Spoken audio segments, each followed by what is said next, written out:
We're talking about money, how to use it, how to handle it, and what to do if you have no money. Here we will treat money as a symbol. Money symbolizes something, obviously. What does it symbolize? It is a symbol of social energy. The money I give you represents the energy exchange between us. If you receive, for example, 20 euros from me, that amount reflects the energy from my side in our society. Why is it satisfying? It is satisfying partly because we have a system that acts as a guarantee for this exchange. If I hand the cashier 500 euros, there is no certainty that she won't claim that I never gave her that money. How would I prove it? Like, if I would have nothing to show that I paid her, what if no one else saw it? What if there isn't a camera? This creates this tricky situation. Yet, we trust the cashier. We give her money frequently. They accept it. She accepts it. And we move the cash around. Ultimately, society is the one that ensures the transaction goes through. It is accountable for it. Society also sets the value of the transaction. However, not all interactions are recognized by society. For example, when I offer a consultation and someone asks me for the cost, I might say we worked hard for 2 hours together, looking back over 10 years of my experience. How much is that worth? The person may become lost in thoughts. I encourage you to consider this. Many of us have issues with societal acceptance. People, they're not alone in it, with their problems. They're also facing those societal pressures. All of us do, actually. All our interactions with society revolve around money. These interactions are categorized into 3 types. Some are approved and recognized by society. For example, if you're a banker or work in oil or pharmaceuticals, these fields are in high demand and society values them. It finances these roles fully, often paying even more. And then there are these areas that society doesn't recognize. For instance, traditional medicine often dismisses alternative practices. It considers them as a fraud and doesn't accept that one should pay for those. Similarly, physicists do not acknowledge astrology. They see it as nonsense. They advise against being involved in it. This creates this ongoing friction. Traditional scientists reject alternative views. That's a fact. Marriage consultants find themselves in a similar space, actually. Registries do not acknowledge the possibility of a marriage ending. They ignore the idea that outside influences like fortune tellers' advice could affect a union. Couples have already planned their ceremonies and made financial arrangements based on traditional expectations. However, a fortune teller's predictions could lead to doubts. Society doesn't validate these alternative voices. So those who are in unrecognized by society fields, they usually face challenges. Those who appreciate the unconventional, nature lovers, yoga enthusiasts, and advocates for alternative practices. Here's a straightforward concept. Society does not acknowledge your choices. And I don't believe you should have to compensate for them. Even if there is a significant resistance, anyways, both within and externally for those who pay. At the same time, some people gain recognition. I'm a banker, I manage finances, and it might be tough for me, However, at least I am recognized in financial terms. Even if my earnings are modest, society acknowledges my financial rights. On the other hand, money earned through yoga can be substantial, yet society views it kinda negatively.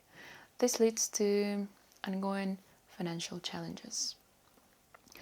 There exists actually a third type of situation, borderline cases. Some individuals are somewhat recognized. Society appears to accept them. However, society is quite rigid and intolerant.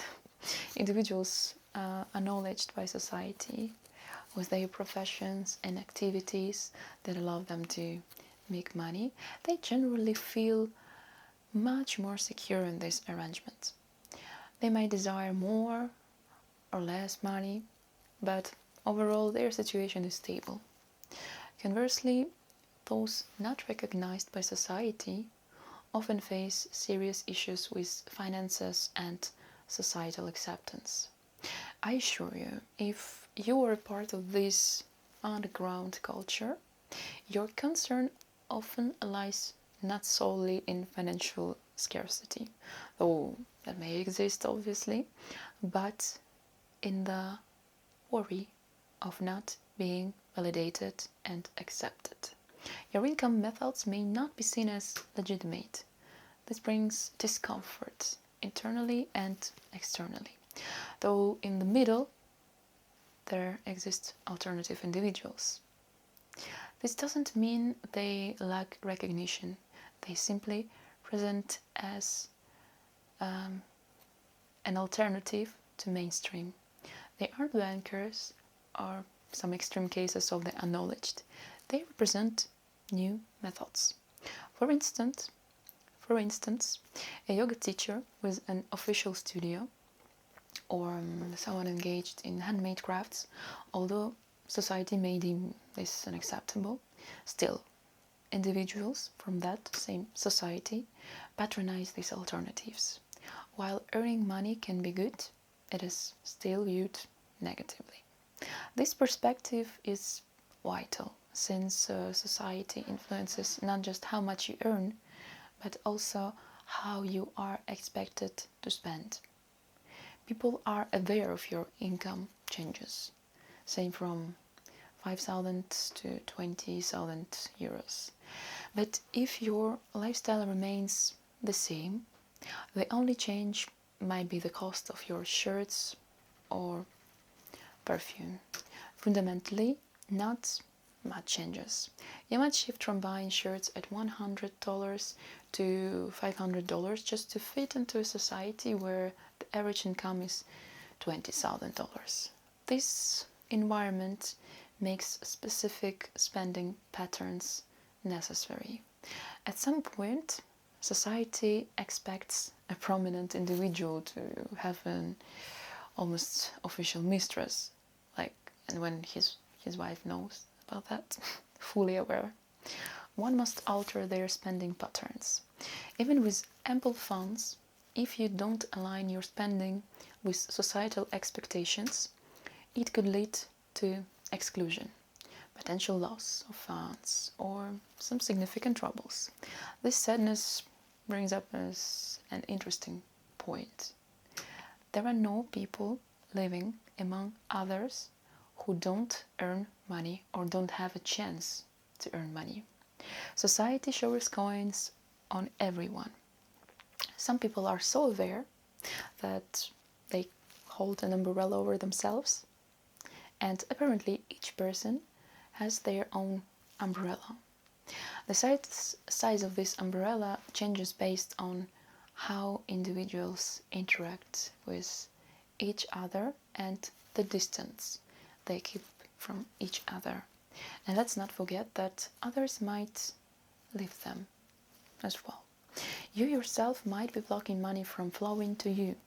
Some hold small umbrellas, others have umbrellas, such large umbrellas that they repel all social offers and end up with no money. From what I've seen, those without money are either lazy people who refuse to work, deeply lazy in fact, or they are people unwilling to work for anyone else. They are self-centered. If you ask someone why they don't do something, they might say it's not worth the effort. Here we see that they shouldn't have money. Perhaps they will realize that the key concept in society, the main words that explain almost everything, is exchange. If you lack money, consider with whom, what, and how you exchange. And if you recognize that you demand money while contributing nothing and giving nothing to others, then do not be surprised about being broke.